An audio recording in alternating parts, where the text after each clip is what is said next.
আসসালামু আলাইকুম। স্বপ্নরাজ বাংলার আরো একটি নতুন ভিডিওতে সকলকে স্বাগত জানাচ্ছি। আজকের ভিডিওতে আমরা রোকেয়া সাখাওয়াত হোসেনের লেখা অর্ধাঙ্গী প্রবন্ধ নিয়ে আলোচনা করব। পুরো প্রবন্ধটাকে একেবারে শব্দ অর্থ থেকে শুরু করে সহজ ভাষায় বুঝিয়ে দেব, যাতে তোমরা সকলেই বুঝতে পারো। অর্ধাঙ্গী প্রবন্ধটা হচ্ছে এরকম যে শরীরের অর্ধেক অংশ হবে স্বামী এবং অর্ধেক অংশ হবে হচ্ছে পুরুষ, এবং দুইজন মিলে একটা পুরো শরীর হবে। স্বামী স্ত্রীকে পুরো একটা পরিবারের একক হিসেবে কল্পনা করে স্ত্রীকে অর্ধাঙ্গী বলা হয়েছে। আমরা সবাই জানি বেগম রোকেয়া সাখাওয়াত হোসেন তিনি বরাবরই নারীদের অধিকার, কর্তব্য, দায়িত্ব এবং স্বাধীনতা নিয়ে কথা বলেছেন। এই প্রবন্ধটিও তার ব্যতিক্রম নয়। অর্ধাঙ্গী প্রবন্ধটির উৎস হচ্ছে এটি বেগম রোকেয়ার 7টি প্রবন্ধের সমন্বয়ে গঠিত মতিচুর প্রবন্ধের প্রথম খণ্ড থেকে নেওয়া হয়েছে, এবং মতিচুর প্রবন্ধটি 1905 খ্রিস্টাব্দের 1311 বঙ্গাব্দের আশ্বিন সংখ্যায় নবনূর পত্রিকায় প্রথম প্রকাশিত হয়। এবং এই প্রবন্ধের মূল কথা হচ্ছে নারী জাতির স্বাধীনতা এবং নারী জাতিরা যে পেছনে পড়ে আছে সেই প্রেক্ষাপটটা তুলে এনে তাদের হচ্ছে অগ্রগতি এবং নারী জাগরণের অনুপ্রেরণা জুগিয়েছেন। পুরুষ জাতি এবং আমাদের সমাজ, রাষ্ট্র নারী জাতির যেভাবে দেখে সেই দৃষ্টিভঙ্গিটাকে তিনি পরিবর্তন করতে চেয়েছেন। বলে রাখি, এটা কিন্তু 1905 সালের কথা, অর্থাৎ আজ থেকে প্রায় 120 বছর আগের কথা। সে সময় কিন্তু নারীদের এরকম স্বাধীনতা ছিল না। তো সেইভাবে নারীদেরকে তিনি শিক্ষিত করতে চেয়েছেন, তাদেরকে সেই অধিকারটা তিনি দিতে চেয়েছেন। তারই পরিপ্রেক্ষিতে তিনি এই প্রবন্ধটি লিখেছেন। তো এখানে আমরা পুরো প্রবন্ধটাকে পড়বো এবং সহজ ভাষায় বোঝাবো আর কি। মূল প্রবন্ধ আমরা শুরু করছি। কোন রোগীর চিকিৎসা করিতে হইলে প্রথমে রোগের অবস্থা জানা আবশ্যক। তাই অবলা জাতি হচ্ছে নারী জাতির উন্নতির পথ আবিষ্কার করিবার পূর্বে, মানে উন্নতির পথ খোঁজার আগে তাহাদের অবনতি মানে পতনের চিত্র দেখাইতে হয়। আমি স্ত্রী জাতির অবনতি শীর্ষক প্রবন্ধে ভগিনী দিককে মানে হচ্ছে বোনদের জানাইয়াছি যে আমাদের একটা রোগ আছে, দাসত্ব মানে হচ্ছে পরাধীনতা। সে রোগের কারণ এবং অবস্থা কত পরিমাণে ইতিপূর্বে অর্থ হচ্ছে আগে বর্ণনা করা হইয়াছে, অর্থাৎ বলা হয়েছে। এখন আমরা দেখাইতে চেষ্টা করিব সে রোগ হওয়ায় আমাদের সামাজিক অবস্থা কেমন বিকৃত হইয়াছে, অর্থাৎ অস্বাভাবিক হয়েছে। ঔষধ পথ্যের বিধান অর্থাৎ চিকিৎসা ও প্রতিকার স্থানান্তরে দেওয়া হইবে, ভিন্ন জায়গায় দেওয়া হবে। এই অংশটার যদি একটা সহজ ব্যাখ্যা করি, যে কোনো রোগের চিকিৎসা করতে হলে প্রথমে সেই রোগ সম্পর্কে জানতে হবে। নারী জাতির উন্নতি করার আগেও তাদের পতনের কারণগুলো আসলে কি সেটা জানতে হবে। এবং লেখক এখানে বলেছেন যে তিনি স্ত্রী জাতির অবনতি নামক একটা প্রবন্ধ লিখেছেন। সেই প্রবন্ধে তিনি নারীদের দাসত্বের রোগ সম্পর্কে বলেছেন, এবং এখন তিনি দেখাবেন সেই দাসত্বের কারণে নারীদের অবস্থা সমাজে কতটা খারাপ হয়েছে। রোগ সারানোর উপায় তিনি পরে বলবেন। এখানে গোরা মানে হচ্ছে রক্ষণশীল পর্দান প্রিয় ভগিনীদের অবগতির জন্য দু একটা কথা বলিয়া রাখা আবশ্যক। অবরোধ প্রথার মানে পর্দা প্রথার বিরুদ্ধে দণ্ডায়মান হই নাই। কেহ যদি আমার স্ত্রী জাতির অবনতি প্রবন্ধে কোনো উদ্দেশ্য দেখিতে না পান, তবে আমাকে মনে করিতে হইবে আমি নিজের মনোভাব উত্তম রূপে প্রকাশ করিতে পারি নাই, অথবা তিনি প্রবন্ধটি মনোযোগ সহকারে পাঠ করেন নাই। তো এখানে লেখক বলছেন যে যারা কঠোরভাবে পর্দা প্রথা মানে তাদের জন্য দু একটা কথা তিনি এখানে বলবেন। তিনি পর্দা প্রথার বিরুদ্ধে সরাসরি অবস্থান নেননি, তবে তিনি স্ত্রী জাতির অবনতি প্রবন্ধে যে বিষয়টা দেখাতে চেয়েছেন সেটা হয় তিনি তার মতন করে বোঝাতে পারেননি, অথবা যিনি পড়েছেন পাঠক তিনি মনোযোগ সহকারে পড়েননি এবং লেখকের মনোভাব বুঝতে পারেননি। সে প্রবন্ধে প্রায় সমগ্র নারী জাতির উল্লেখ আছে। সকল সমাজের মহিলাগণে কি অবরোধ বন্ধিনী থাকেন, অথবা তাহারা পর্দানশীল নহেন বলিয়া কি আমি তাহাদিগকে সম্পূর্ণ উন্নত বলিয়াছি? আমি মানসিক দাসত্বের আলোচনা করেছি। এখানে লেখক বলছেন যে সেই প্রবন্ধে তিনি সকল নারীদের উল্লেখ করেছেন এবং শুধু পর্দার বিষয়ে বলেননি, এবং পর্দার থাকা বা না থাকায় নারীদের উন্নতির মাপকাঠি নয়, অর্থাৎ নারীরা মানসিকভাবে দাসত্বের শিকার। অর্থাৎ শুধুমাত্র পর্দা মানলেই নারীরা উন্নতি শিখরে যেতে পারে না, আবার পর্দা না মানলেও উন্নতি শিখরে যেতে পারে না। অর্থাৎ পর্দা মানা বা না মানা এর সাথে নারীদের উন্নতির আসলে কোনো সম্পর্ক নেই। কোন একটা নতুন কাজ করিতে গেলে সমাজ প্রথমত গোলযোগ উপস্থিত করে এবং পরে সে নতুন চালচলন সহিয়া লয়। তাহারই দৃষ্টান্ত স্বরূপ পার্সি মহিলাদের পরিবর্তিত অবস্থার উল্লেখ করিয়াছে। পূর্বে তাহারা ছত্র ব্যবহারের অধিকারিণী ছিলেন না। ছত্র শব্দ অর্থ হচ্ছে ছাতা। তারপর তাহাদের বাড়াবাড়িটা সীমা লঙ্ঘন করিয়াছে, তবু তো পৃথিবী ধ্বংস হয় নাই। এখন পার্সি মহিলাদের পর্দা মোচন হইয়াছে সত্য, কিন্তু তাহাদের মানসিক দাসত্বের মোচন হইয়াছে কি? অবশ্যই হয় নাই। তবে ওই যে পর্দা ছাড়িয়াছেন তাহা দ্বারা তাহাদের সক্রিয় বুদ্ধি বিবেচনার তো কোনো পরিচয় পাওয়া যায় না। তো এখানে লেখক বলছেন যে সমাজে যদি কোনো একটা নতুন প্রথার বা কোনো একটা নতুন বিষয়ের প্রচলন করতে করতে হয়, সমাজের লোকজন প্রথমে সেই বিষয়টার বিরোধিতা করে এবং আস্তে আস্তে সেই পরিবর্তন বা সেই প্রথাটা আস্তে আস্তে সমাজ মেনে নেয়। লেখক পার্সি নারীদের একটা উদাহরণ টেনে এনে এখানে বলেছেন যে আগে তারা তো ছাতাও ব্যবহার করতে পারতো না, পরে তারা স্বাধীন হয়েছে, এমন ভাবে স্বাধীন হয়েছে যেটা বাড়াবাড়ি হয়ে গিয়েছে, অর্থাৎ সীমা লঙ্ঘন করেছে, এবং এতে করে কিন্তু পৃথিবী বা সমাজ ধ্বংস হয়ে যায় নাই। ইরানের অধিবাসী নারীরা পর্দা ছেড়েছেন কিন্তু স্বাধীনভাবে চিন্তা করতে পারে না, তাদের মানসিক দাসত্ব এখনো আছে, অর্থাৎ পর্দার বাইরে গেলেও, ঘরের বাইরে গেলেও তারা কিন্তু তাদের নিজেদের মতন করে চলতে পারে না, অর্থাৎ মনের ভেতর এখনো দাসত্ব আছে। পার্সি পুরুষগণ কেবল অন্ধভাবে বিলাতি সভ্যতার অনুকরণ করিতে যাইয়া স্ত্রীদিগকে পর্দার বাহিরে আনিয়াছে, ইহাতে অবলাদের জীবনী শক্তির তো কোনো পরিচয় পাওয়া যায় না, তাহারা যে জড় পদার্থ সে জড় পদার্থই আছেন। পুরুষ যখন তাহাদিগকে অন্তঃপুরে রাখিতেন তাহারা তখন সেইখানে থাকিতেন, আবার পুরুষ যখন তাহাদের নাকের দড়ি ধরিয়া টানিয়া তাহাদিগকে মাঠের বাহির করিয়াছেন তখনও তাহারা পর্দার বাহির হইয়াছেন, ইহাতে রমণীকুলের বাহাদুরি কি? ওইরূপ পর্দা বিরোধ কখনোই প্রশংসনীয় নয়। এখানে লেখক বলতে চাচ্ছেন যে ইরানের পুরুষরা তারা হচ্ছে আমেরিকা বা ইউরোপের যে সংস্কৃতি সেটা দেখে নারীদেরকে ঘরের বাইরে এনেছেন, অর্থাৎ পর্দার বাইরে এনেছেন, কিন্তু সেই পর্দার বাইরে এসেও নারীরা নিজেদের স্বাধীন মতন চলতে পারে না, তারা এখনো নিষ্ক্রিয়, অর্থাৎ জড় পদার্থ।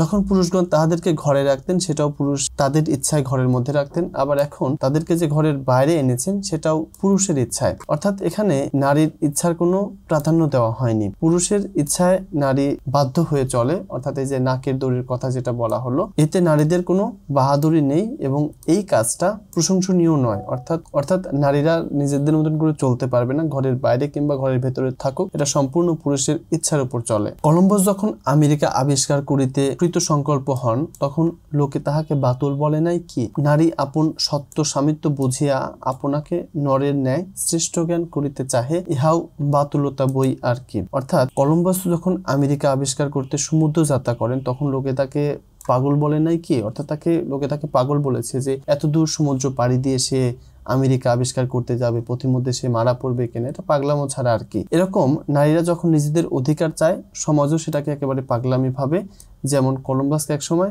পাগল মনে করেছিল। পুরুষগণ স্ত্রী জাতির প্রতি যতটুকু সম্মান প্রদর্শন করেন তাহাতে আমরা সম্পূর্ণ তৃপ্ত হইতে পারি না। লোকে কালী, শীতলা প্রভৃতি রাক্ষস প্রকৃতির দেবীকে ভয় করে, পূজা করে সত্য, তবে বাঘিনী, নাগিনী, সিংহী প্রভৃতি দেবীও কি ভয় ও পূজা লাভ করে না? তবেই দেখা যায় পূজাটা কে পাইতাছেন, রমণী কালী নাকি রাক্ষস নৃমুণ্ড মালিনী? নৃমুণ্ড মালিনী হচ্ছে মুন্ডের মালা বা মালা পরা হচ্ছে রাক্ষসী। তো এখানে বলছেন যে পুরুষগণ নারীদের যে সম্মান দেখায় সেটা সত্যিকারের নয়, পুরুষরা মূলত ভয় পেয়ে দেবী রূপে নারীদের পূজা করে, ভালোবাসে কিংবা সম্মান করে, এটা মন থেকে নয়। নারীদের দেবী বলে পূজা করা মানে ভালোবাসা নয়, এটা ভয়। যেমন বাঘিনী বা রাক্ষসকেও ভয় পেয়ে পূজা করা হয়, অর্থাৎ হিন্দু ধর্মের যে দেবদেবীগুলো রয়েছে সেখানে কিন্তু ভালো ভালো কিছু দেবদেবী রয়েছে যেটাকে মানুষ হচ্ছে ভালোবেসে পূজা করে বা ভক্তি করে, কিন্তু আবার রাক্ষস স্বভাবের কালী, রমণী বা রাক্ষসী, নির্মুণ্ড মালিনী ধরনের দেবদেবীও কিন্তু রয়েছে, তাদেরকে কিন্তু মানুষ পূজা করে, কিন্তু সেই পূজাটা আসলে মন থেকে নয়, ভালোবেসে নয়, সেটা মূলত ভয় পেয়ে। নারীকে শিক্ষা দেবার জন্য গুরুলোকে সীতা দেবীকে আদর্শ রূপে দেখাইয়া থাকেন।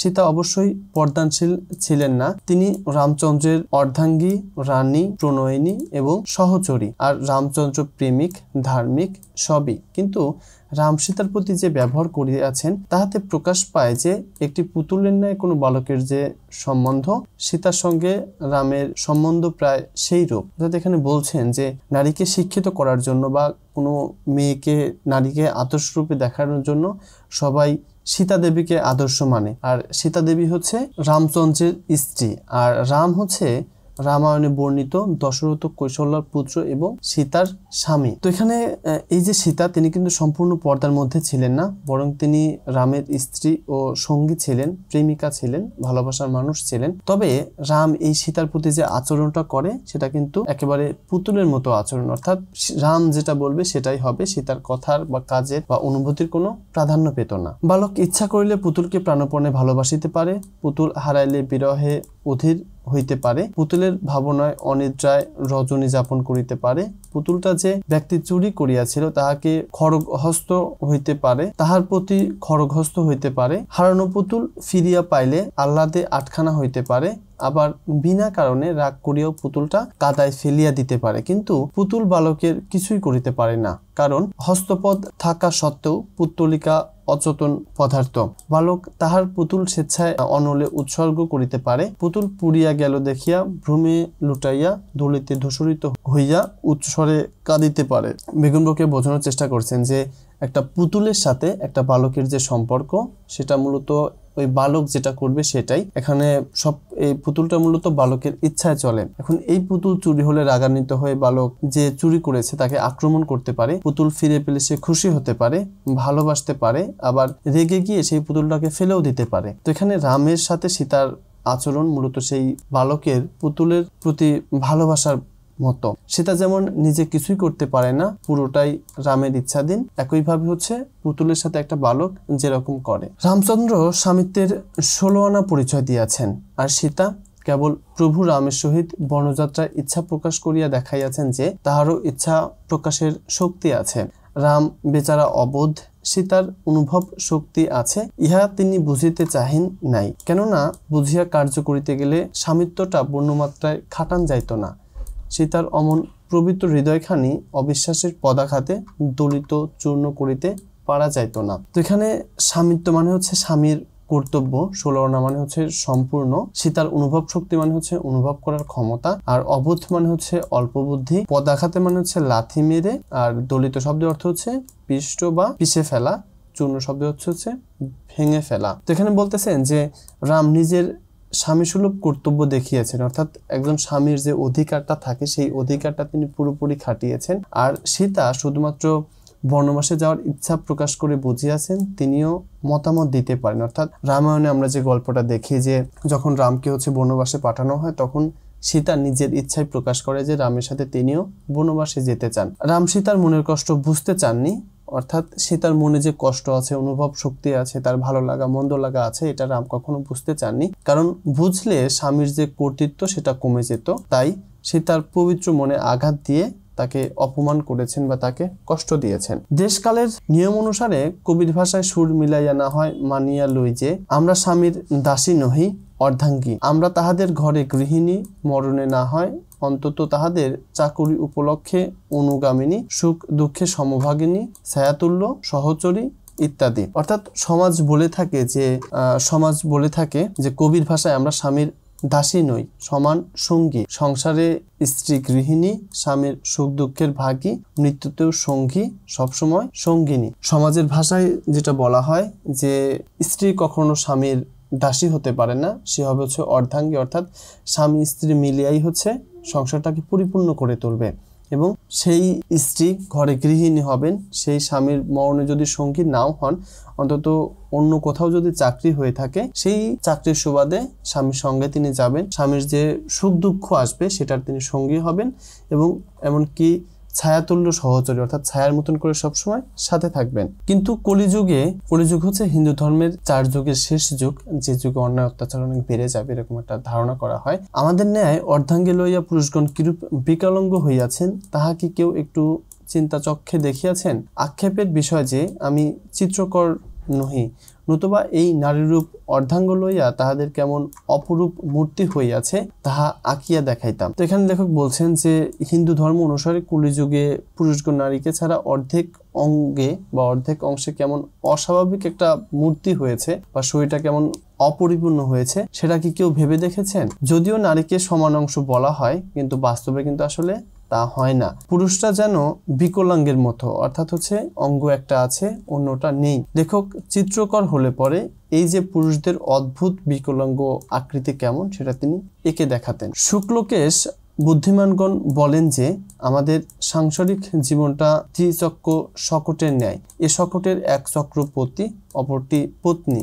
তাই ইংরেজি ভাষায় কথায় কথায় স্ত্রীকে অংশিনী, উত্তমার্ধ ইত্যাদি বলে। শুক্লকেশ হচ্ছে পাকা চুল বিশিষ্ট বৃদ্ধ, সাংসারিক হচ্ছে সংসার সংক্রান্ত, দ্বিচক্র শকট মানে হচ্ছে 2 চাকা বিশিষ্ট গাড়ি, যেমন হচ্ছে সাইকেল। পতি শব্দের অর্থ তো আমরা জানি স্বামী, আর পত্নী হচ্ছে স্ত্রী। তো এখানে বলতেছেন যে বয়স্ক ও অভিজ্ঞরা বলেন সংসার 2 চাকাওয়ালা গাড়ির মতো। গাড়ির 1 চাকা হলো স্বামী আর অন্য চাকা হলো স্ত্রী। স্বামী স্ত্রী 2 চাকাই সমান হলে গাড়ি ঠিকঠাক মতো চলবে।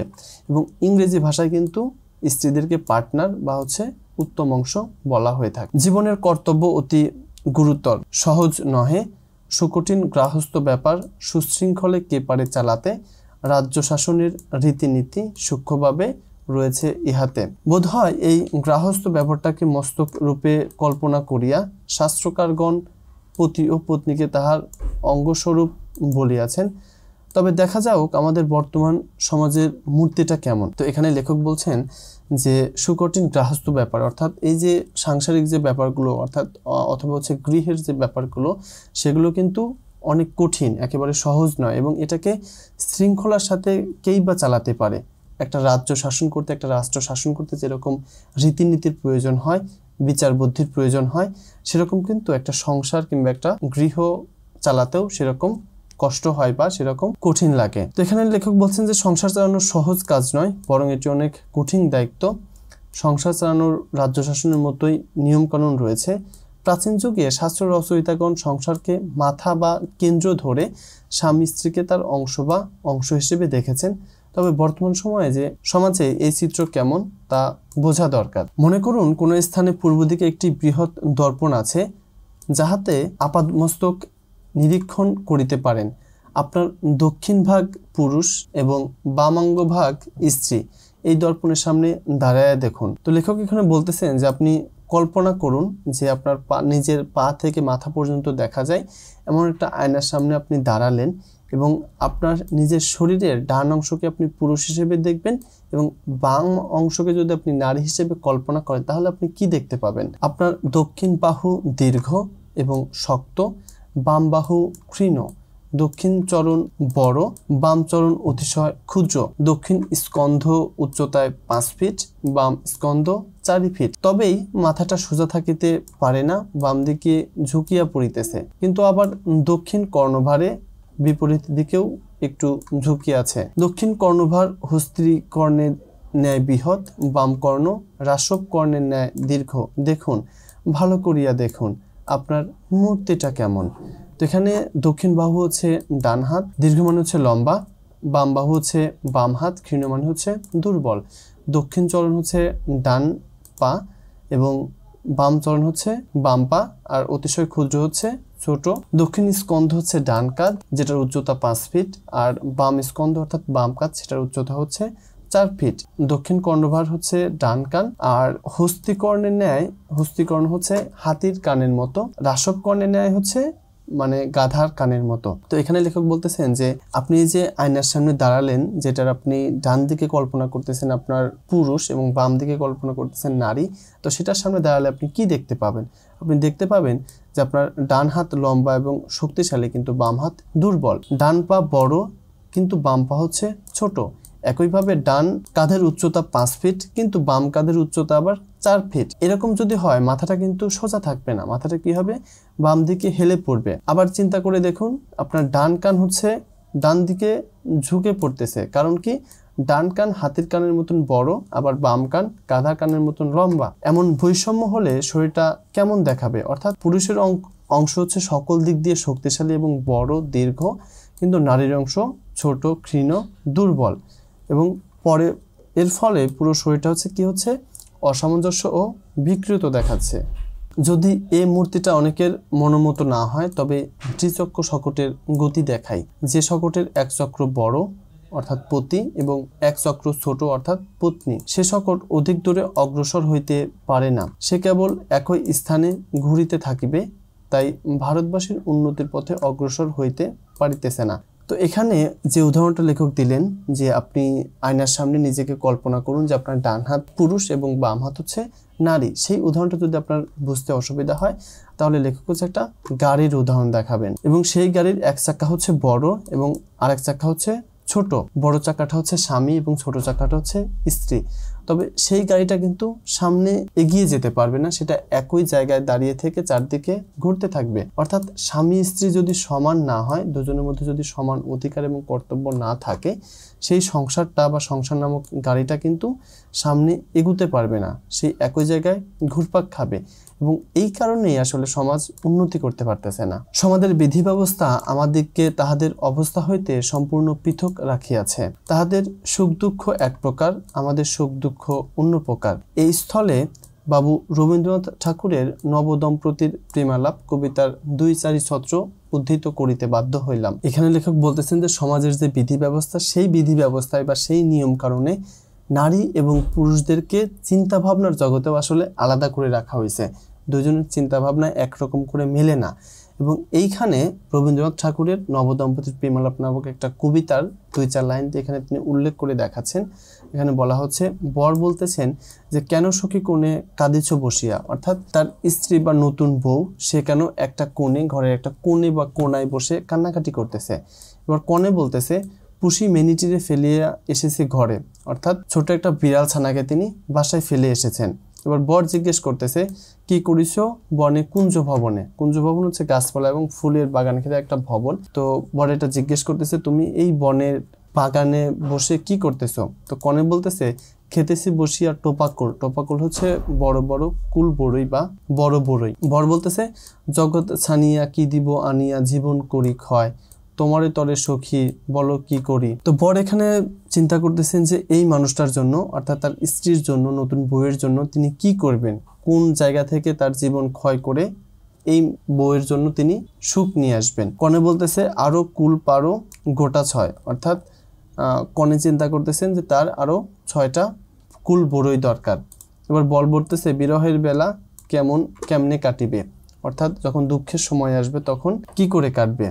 কনে বলতেছে, দেব পুতুলের বিয়ে, অর্থাৎ সেই সময় পুতুলকে তিনি বিয়ে দিবেন। তো এই অংশের ব্যাখ্যাটা হচ্ছে এরকম যে সমাজ নারী পুরুষকে সম্পূর্ণ আলাদা রাখে, মেয়েদের জীবনের চিন্তাভাবনা একরকম আর ছেলেদের আরেক রকম। রবীন্দ্রনাথের কবিতায় দেখা যায়, বর বলে, কেন সখী তুমি কান্না করছো বসে বসে? বউ বলে, ছোট্ট একটা বিড়াল বাসায় ফেলে এসেছি।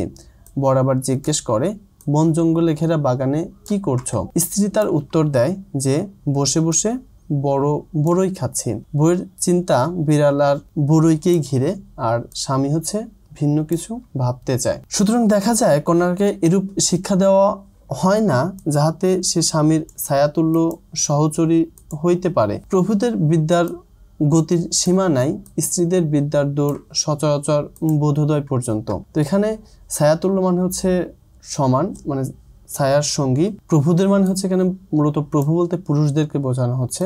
বোধোদয় হচ্ছে ঈশ্বরচন্দ্র বিদ্যাসাগরের লেখা একটা পাঠ্য বই। তো এখানে বলা হচ্ছে যে নারীকে এমন শিক্ষা দেওয়া হয় না যাতে করে সে স্বামীর সমান হতে পারে।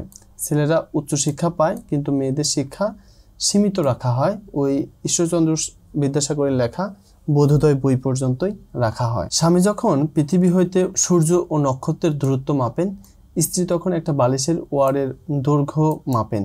স্বামী যখন কল্পনার সাহায্যে সুদূর আকাশের গ্রহ নক্ষত্রমালা বেষ্টিত সৌরজগতে বিচরণ করেন, সূর্যমণ্ডলের ঘনফল তুলাদণ্ডে ওজন করেন এবং ধূমকেতুর গতি নির্ণয় করেন, স্ত্রী তখন রন্ধনশালায় বিচরণ করেন, চাউল ডাউল ওজন করেন, রাঁধুনির গতি নির্ণয় করেন। এখানে বালিশের ওয়ার মানে হচ্ছে সেলাইয়ের জন্য, আর ওয়ার তোমরা বুঝি বালিশের উপরে যে কাপড়টা থাকে। কল্পনার সাহায্যে মানে ভাবনার মাধ্যমে সৌরজগতে বিচরণ মানে হচ্ছে ঘোরাফেরা, বেষ্টিত মানে হচ্ছে তারায় ঘেরা। তো এখানে বলতেছেন যে পুরুষরা বা ছেলেরা হচ্ছে যখন বিজ্ঞান, জ্যোতির্বিজ্ঞান গবেষণা নিয়ে ব্যস্ত থাকেন, মেয়েরা তখন রান্নাঘরের এবং সংসারের যে ছোট ছোট কাজ আছে সেগুলো নিয়ে ব্যস্ত থাকেন। রান্নাবাড়া করা এবং হচ্ছে সেলাই করা, এগুলো নিয়ে তারা ব্যস্ত থাকেন। বলি, জ্যোতিবেত্তা মহাশয়, আপনার পাশে আপনার সহধর্মিণী কই?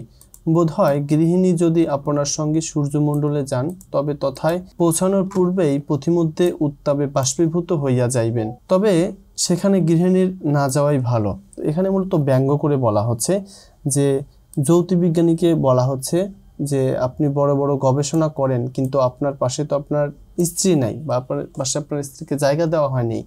এমনকি কল্পনাতেও আপনার স্বামীরা তাদের স্ত্রীকে পাশে রাখেন না। স্ত্রীর সঙ্গে গেলে বাষ্প হয়ে যেতে পারেন এবং এটা হচ্ছে ব্যঙ্গ করে বলা হচ্ছে যে হয়তো এই সৌরজগতের গবেষণা কিংবা এইসব কাজে যদি স্ত্রীদেরকে নেওয়া হয় তাহলে তারা হয়তো সেই কাজটা যথাযথভাবে করতে পারবেন না, তারা হয়তো বাষ্প হয়ে উড়ে যাবেন, এজন্য তাদেরকে সাথে রাখা হয় না। অনেকে বলেন স্ত্রী লোকদের উচ্চশিক্ষার প্রয়োজন নাই, মেয়েরা চর্বচস্য রাঁধিতে পারে, বিবিধ প্রকার সেলাই করিতে পারে, 2-4খানা উপন্যাস পাঠ করিতে পারে, ইহাই যথেষ্ট, আর বেশি আবশ্যক নাই। চর্বচস্য হচ্ছে চিবিয়ে এবং চুষে খাওয়া যায় এমন খাবার, বিবিধ মানে হচ্ছে বিভিন্ন। তো এখানে বলা হচ্ছে যে অনেকে মনে করেন যে মেয়েদের বেশি শিক্ষার প্রয়োজন নাই, তারা শুধুমাত্র রান্না এবং সেলাই এবং কিছুটা পড়াশোনা জানলেই যথেষ্ট।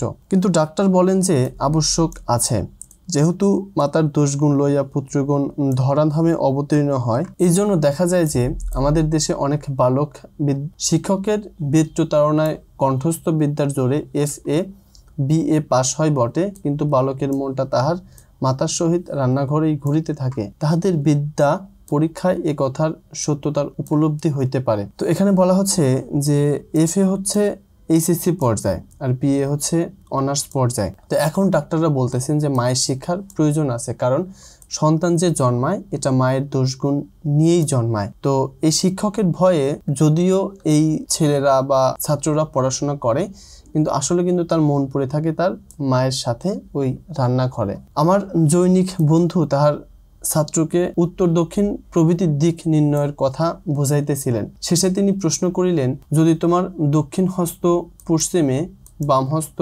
পূর্বে থাকে, তবে তোমার মুখ কোন দিকে হইবে?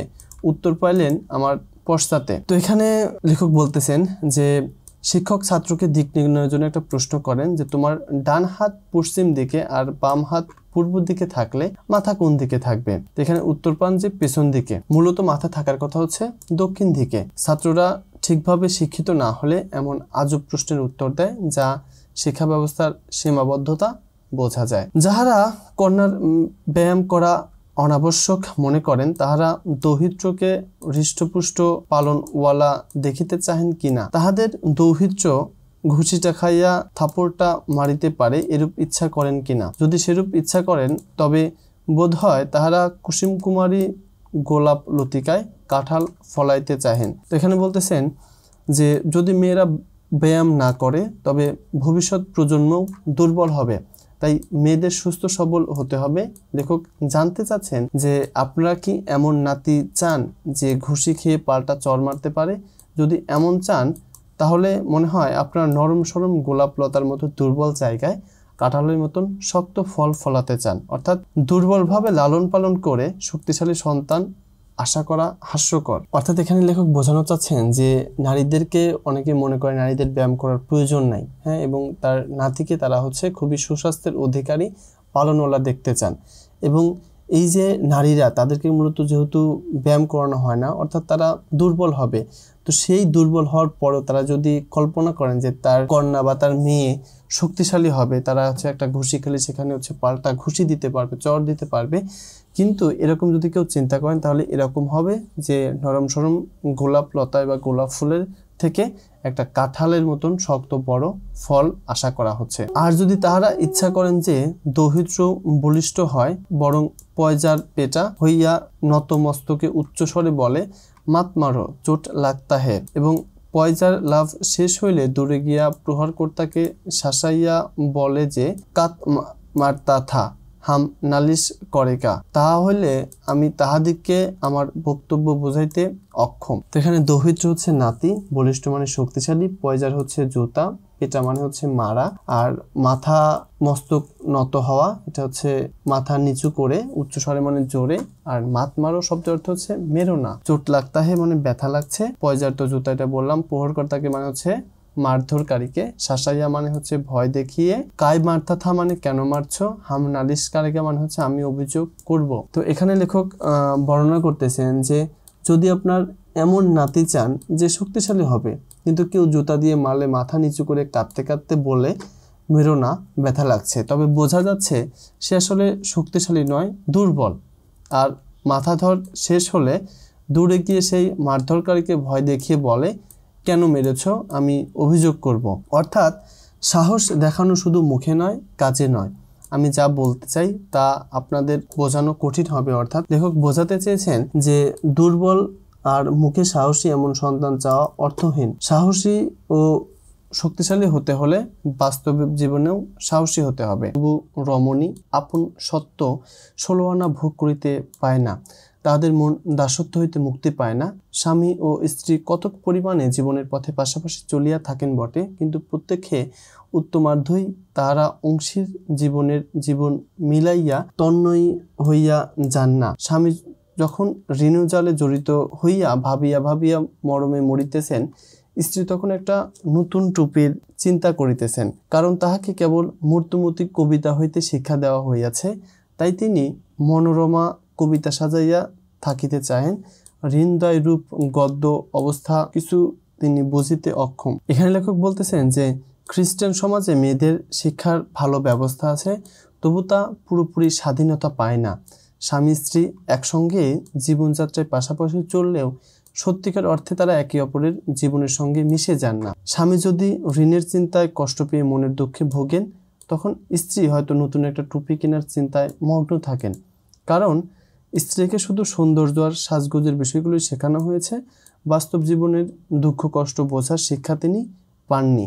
তাই স্বামীর ঋণের মতন কঠিন সমস্যাগুলো তার কাছে অর্থহীন মনে হয় এবং এটা তিনি বুঝতেও চান না। এখন মুসলমান সমাজে প্রবেশ করা যাওক।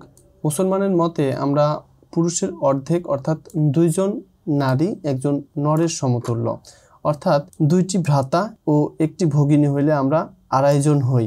আপনারা মোহাম্মদীয় আইনে অর্থাৎ হযরত মুহাম্মদ সাল্লাল্লাহু আলাইহি সাল্লাম এর আইনে দেখিতে পাইবেন যে বিধান আছে, পৈতৃক সম্পত্তিতে কন্যা পুত্রের অর্ধেক ভাগ পাইবে। এই নিয়মটি কিন্তু পুস্তকেই সীমাবদ্ধ। আর যদি আপনারা একটু পরিশ্রম স্বীকার করিয়া কোনো ধনবান মুসলমানের সম্পত্তি বিভাগ করা দেখেন কিংবা জমিদারি পরিদর্শন করিতে যান, তবে দেখিবেন কার্যত কন্যার ভাগে শূন্য কিংবা যত সামান্য পড়িতেছে। তো এখানে লেখক বলছেন যে ইসলাম সমাজে মেয়েদের পুরুষের অর্ধেক বলা হয়, কিন্তু বাস্তবে তাদের অধিকার আরো কম দেওয়া হয়। একজন পুরুষ যে সম্পত্তি পাবে, একজন মেয়ে সেই সম্পত্তির অর্ধেক পাবে, অর্থাৎ 2টা ভাইয়ের 2টা অংশ আর বোনের হচ্ছে হাফ বা অর্ধেক অংশ মিলে হবে হচ্ছে 2.5 অংশ। ইসলামী আইনে মেয়েরা সম্পত্তির অর্ধেক পাওয়ার কথা, কিন্তু বাস্তবে তারা তা কিছুই পায় না বা পেলেও অতি যৎসামান্য পায়। এবং হচ্ছে ধনবান মুসলিম সমাজে কিংবা জমিদারি সমাজে, জমিদারি পরিবারে এটা একেবারেই শূন্য কিংবা যৎসামান্য। এখন আমি অপার্থিব সম্পত্তির কথা বলিব। পিতার স্নেহ যত্ন ইত্যাদি অপার্থিব সম্পত্তি। এখানেও পক্ষপাতিতার মাত্রা বেশি। ওই যত্ন স্নেহ হিতৈষিতার অর্ধেকই আমরা পাই কই। যিনি পুত্রের সুশিক্ষার জন্য 4 জন শিক্ষক নিযুক্ত করেন, তিনি কন্যার জন্য 2 জন শিক্ষয়িত্রী নিযুক্ত করেন কি? যেখানে পুত্র 3টা BA পর্যন্ত পাশ করেন, সেখানে কন্যা 1.5টা পাস অর্থাৎ এন্ট্রান্স পাস ও FA ফেল করে কি? পুত্রদের বিদ্যালয়ের সংখ্যা করা যায় না, বালিকাদের বিদ্যালয়ের সংখ্যা পাওয়াই যায় না। যে স্থলে ভ্রাতা শামসুল ওলামা, সেই স্থলে ভগিনী নজমুল উলামা হইয়াছেন কি? তাহাদের অন্তঃপুরের গগনে অসংখ্য নজমুন্নেসা শামসুন্নেসা শোভা পাইতেছে বটে, আমরা সাহিত্যের গগনে নজমুল ওলামা দেখিতে চাই। তো অপার্থিব হচ্ছে অবস্তুগত, যেটা দেখা যায় না। পক্ষপাতিতার মানে হচ্ছে পক্ষ নেওয়া। হিতৈষিতার এটা হচ্ছে কল্যাণ কামনার ইচ্ছা। এন্ট্রান্স পাস হচ্ছে বর্তমান মাধ্যমিক বা SSC পাস, আর FA ফেল অর্থাৎ HSC-তে পরীক্ষা দিয়ে ফেল করা। শামসুল উলামা এটা হচ্ছে ওলামা বা জ্ঞানীদের মধ্যে সূর্য যিনি, আর নজমুল উলামা এটা হচ্ছে জ্ঞানীদের মধ্যে যিনি নক্ষত্র। নজমুন্নেসা শামসুন্নেসার ওই একই অর্থ, আর গগনে হচ্ছে সাহিত্যের আকাশে, নজমুল উলামা হচ্ছে শিক্ষিত নারী। তো এখানে লেখক বলার চেষ্টা করতেছেন যে শুধুমাত্র সম্পত্তিতেই যে বৈষম্য হয় সেটা না, পিতার ভালোবাসা যত্নের এবং মঙ্গল কামনার ক্ষেত্রেও ছেলেরা বেশি সুবিধা পায়। পুত্রের জন্য যেখানে 4 জন শিক্ষক নিয়োগ করা হয়, সেখানে কিন্তু কন্যাদের জন্য 2 জন শিক্ষক নিয়োগ দেওয়া হয় না। পুত্র যেখানে SSC HSC BA পাস করে, কন্যা সেখানে কিন্তু SSC পাস করে HSC ফেল করে না। পুত্রদের জন্য অসংখ্য স্কুল কলেজ থাকলেও কন্যাদের জন্য পাওয়াই যায় না। যেখানে পুত্ররা জ্ঞানীর সূর্য আখ্যা পাচ্ছে, সেখানে কন্যারা জ্ঞানীর নক্ষত্র আখ্যা পাচ্ছেন না। সমাজে শিক্ষিত নারীর সংখ্যা বাড়ানো দরকার, তারা যেন শুধু রান্নাঘরে নয়, জ্ঞান বিজ্ঞানেও এগিয়ে যেতে পারে, তারা যেন সাহিত্যের আকাশে শিক্ষিত নারী দেখতে পায়। আমাদের জন্য এদেশের শিক্ষার বন্দোবস্ত সচরাচর এইরূপ, প্রথমে আরবীয় বর্ণমালা, অতঃপর কুরআন শরীফ পাঠ। কিন্তু শব্দগুলি অর্থ বুঝাইয়া দেওয়া হয় না, কেবল স্মরণ শক্তির সাহায্যে টিয়া পাখির মতো আবৃত্তি করো।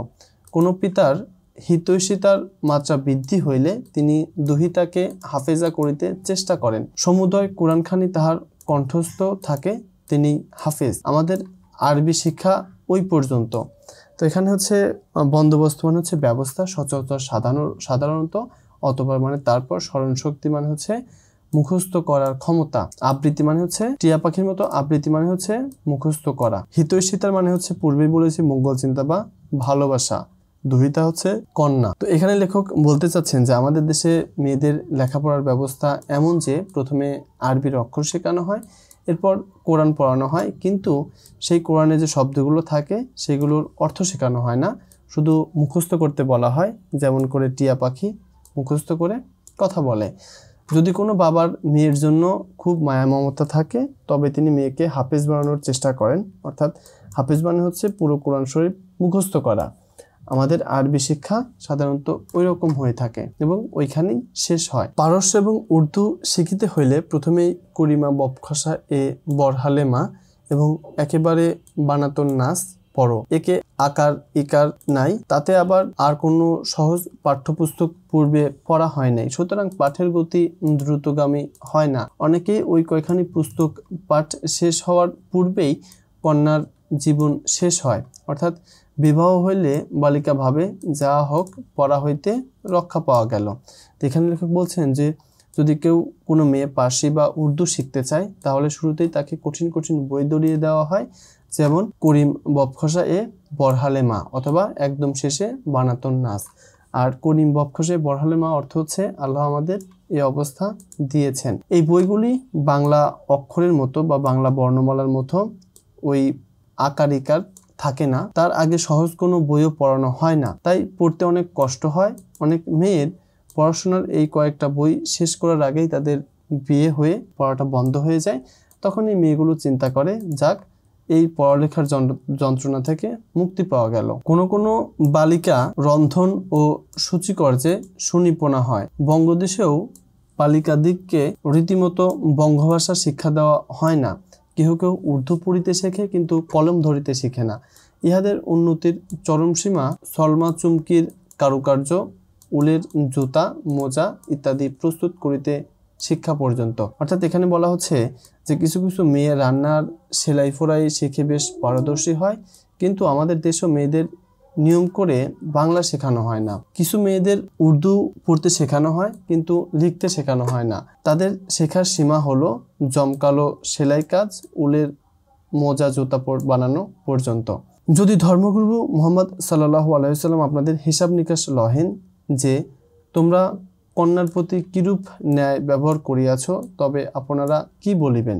যেখানে বলা হচ্ছে যে যদি হযরত মুহাম্মদ সাল্লাল্লাহু আলাইহি ওয়াসাল্লাম আমাদেরকে প্রশ্ন করেন যে তোমরা মেয়েদের প্রতি কেমন আচরণ করেছো বা ন্যায় করেছো, জাস্টিস কেমন করেছো, তখন আমরা কি উত্তর দেব?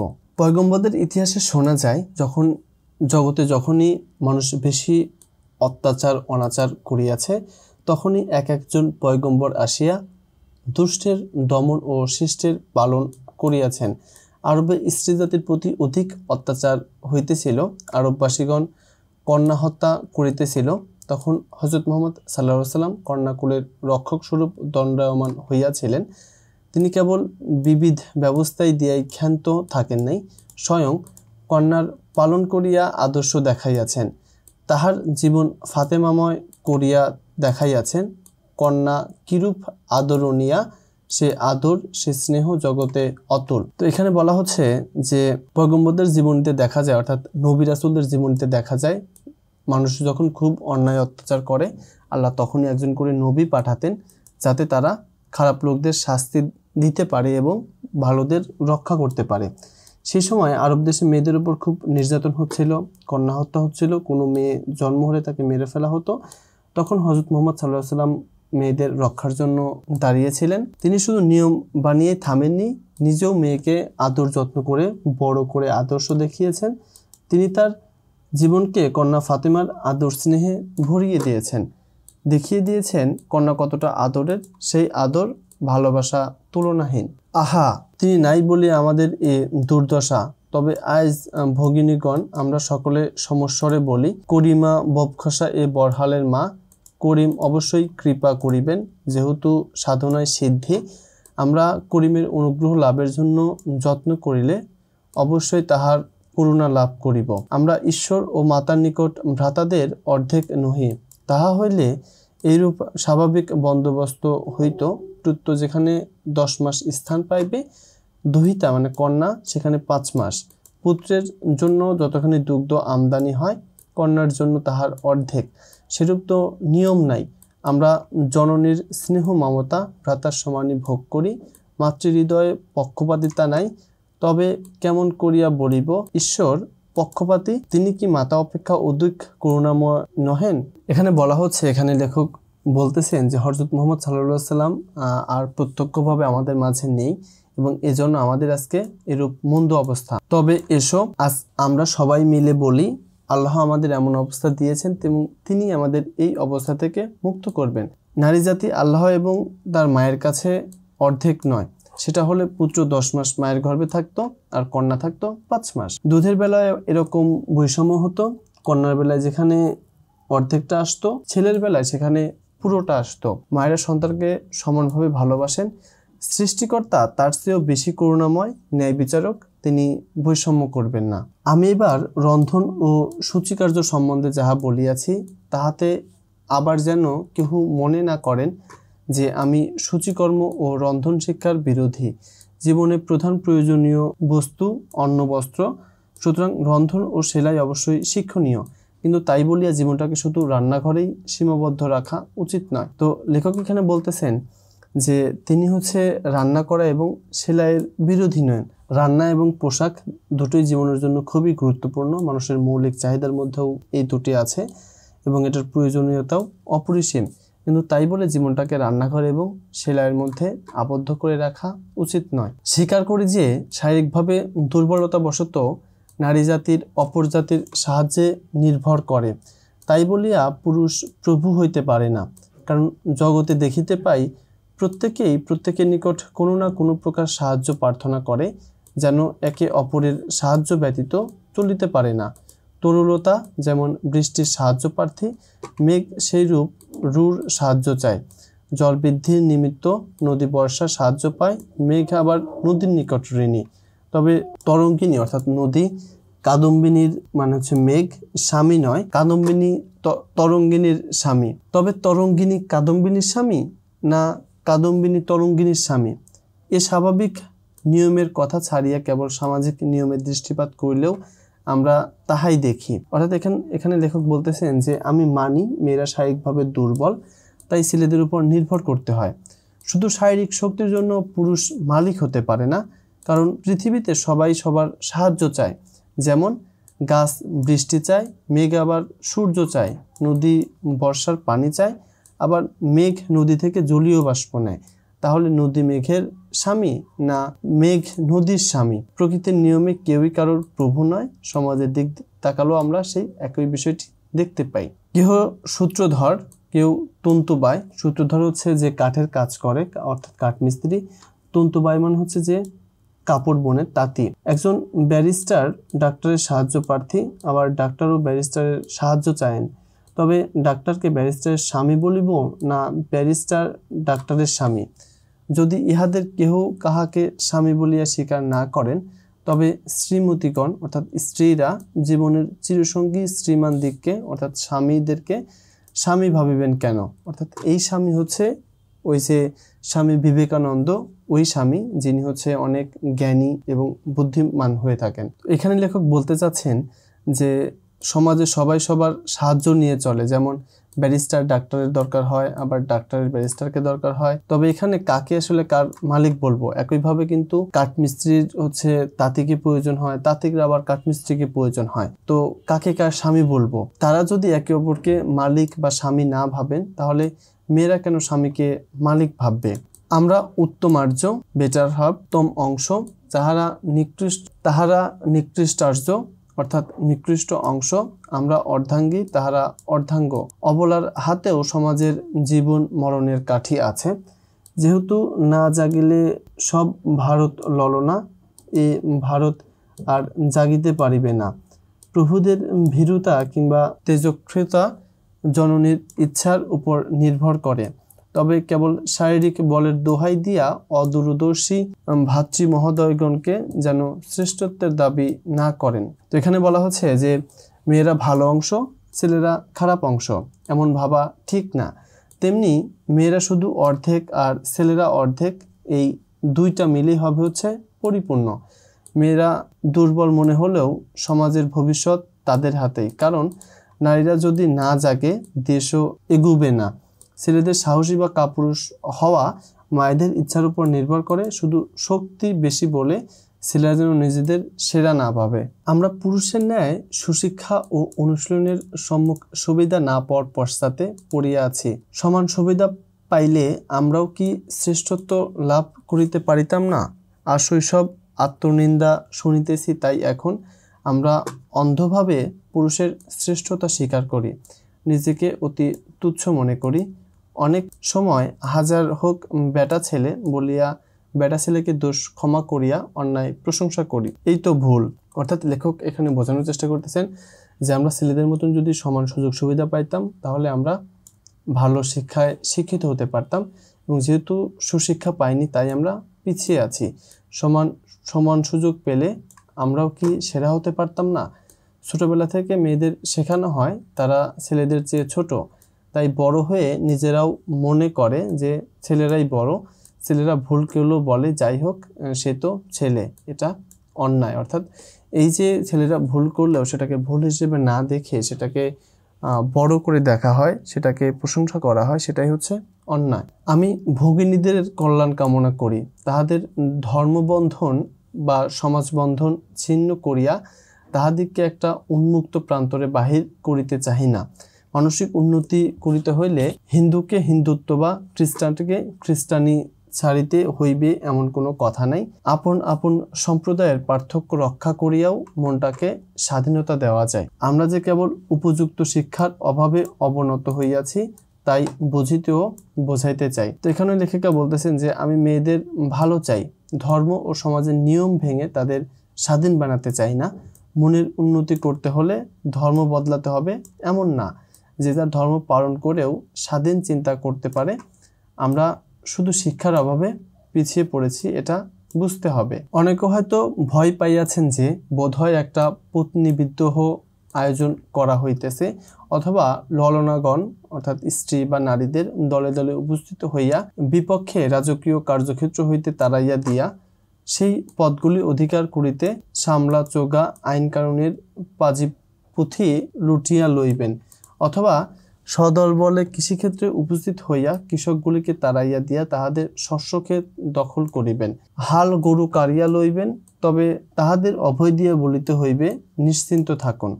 তো লেখক এখানে যেটা বলতে চাচ্ছেন যে হয়তো অনেকে ভয় পাইতে পারেন যে রোকেয়া সাখাওয়াত হোসেন তিনি যেভাবে আসলে কথাগুলো বলতেছেন, এতে করে হয়তো একটা তিনি স্ত্রীদের একটা বিপ্লব ডাকতেছেন, যেখানে সব নারীরা উপস্থিত হবে এবং উপস্থিত হয়ে এই যে রাজকার্য যেগুলো আছে, রাষ্ট্রীয় বিষয় আছে, রাষ্ট্রীয় যে পদগুলো আছে সেগুলো হয়তো তারা অধিকার করবেন এবং পুরুষদেরকে সেখান থেকে তাড়িয়ে দিবেন। একইভাবে হচ্ছে কৃষিক্ষেত্রে কৃষক যারা আছে তাদেরকে হয়তো তাড়িয়ে দিয়ে তারাই হচ্ছে সেই শস্যকে দখল করে সেখানে তারা কাজ করবেন এবং হাল গরু কাড়িয়া লইবেন এবং সেটা কাড়িয়ে নিয়ে তারা হচ্ছে সেই হাল গরু চাষ করবেন।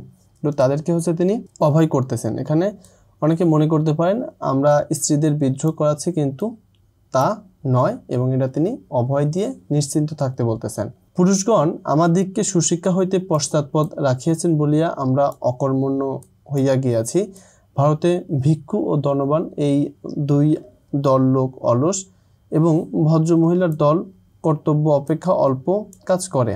আমাদের আরাম প্রিয়তা খুব বাড়িয়াছে, আমাদের হস্ত মন পদ চক্ষু ইত্যাদির সদ্ব্যবহার করা হয় না।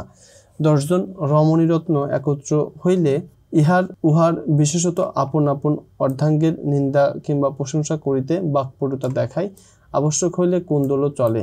আশা করি এখন স্বামীর স্থলে অর্ধাঙ্গ শব্দ প্রচলিত হইবে। তো এখানে লেখিকা বলতেছেন যে ছেলেরা মেয়েদের পড়াশোনায় পিছিয়ে রেখেছে, তাই মেয়েরা কাজের অযোগ্য হয়ে গেছে। স্বামী মানে মালিক নয়, বরং অর্ধাঙ্গ মানে হচ্ছে অর্ধেক অংশ। এখন থেকে এই কথাটা প্রচলিত হইবে। তো এখানে যেটা বোঝানো হচ্ছে যে পুরুষগণ শুধুমাত্র মেয়েদেরকে সুশিক্ষা দেন না বা শিক্ষায় নিয়োজিত করেন না জন্য মেয়েরা পিছিয়ে আছেন, এবং ভারতে যে জ্ঞানী এবং ধনবান যে দলটা আছে এবং ভদ্র মহিলা যারা আছে, তারা নিজেদের যে কাজ এবং নিজেদের যে কর্ম সেটা করেন না। তারা মূলত শুয়ে ঘুমিয়ে থাকেন, অলসতা করেন, এবং তাদের যে হাত বা চোখ কান মাথা আছে সেটার সঠিক ব্যবহার করেন না।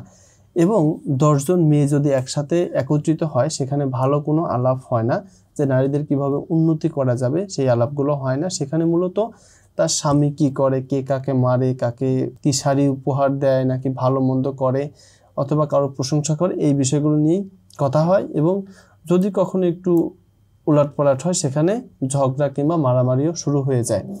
তো এই সব যুক্তিগুলো দাঁড় করে তিনি এখন বলতেছেন যে এখন থেকে আর স্বামীকে স্বামী বলা হবে না, স্বামীকে এখন বলা হবে হচ্ছে অর্ধাঙ্গ, অর্থাৎ অর্ধেক অংশ। তো এই ছিল আমাদের আজকের ভিডিওটি ভালো লাগলে অবশ্যই লাইক, কমেন্ট এবং সাবস্ক্রাইব করে পাশে থাকার অনুরোধ রইল। এবং আপনি যে অংশটি বুঝতে পারেননি সেটা আমাদেরকে কমেন্ট সেকশনে জানাতে পারেন, আমরা আবার বুঝিয়ে দেবো। এবং আপনার কী ধরনের ভিডিও দরকার সেটাও আমাদেরকে কমেন্ট সেকশনে জানাতে পারেন। এবং আমাদের চ্যানেলে নতুন হয়ে থাকলে চ্যানেলটিকে অবশ্যই সাবস্ক্রাইব করে রাখার অনুরোধ রইল। এবং আরও এক নজরে আমি যদি পুরো গল্পটা বলে দিই, তাহলে হচ্ছে বেগম রোকেয়া তিনি বরাবরই নারীদের অনুপ্রেরণা জুগিয়েছেন, তাদেরকে স্বাধীন করতে চেয়েছেন, এবং তারই পরিপ্রেক্ষিতে তিনি এই প্রবন্ধটা লিখেছেন। এবং এই প্রবন্ধে তিনি বেশ কিছু যুক্তি দিয়ে তিনি বোঝানোর চেষ্টা করেছেন যে তিনি হচ্ছে নারীদেরকে মানসিক যে দাসত্ব আছে সেই দাসত্ব থেকে বের করে আনতে চেয়েছেন, এবং সুশিক্ষার অভাবে যে নারীরা পিছিয়ে আছে সেই বিষয়টিকে তিনি তুলে ধরেছেন। তিনি নারীদেরকে হচ্ছে যে অধিকারটা পাওয়ার কথা সেটা যে নারীরা পান না, সেটাকে তিনি ব্যাখ্যা করেছেন। তো এই ছিল আমাদের আজকের ভিডিও। ধন্যবাদ সকলকে।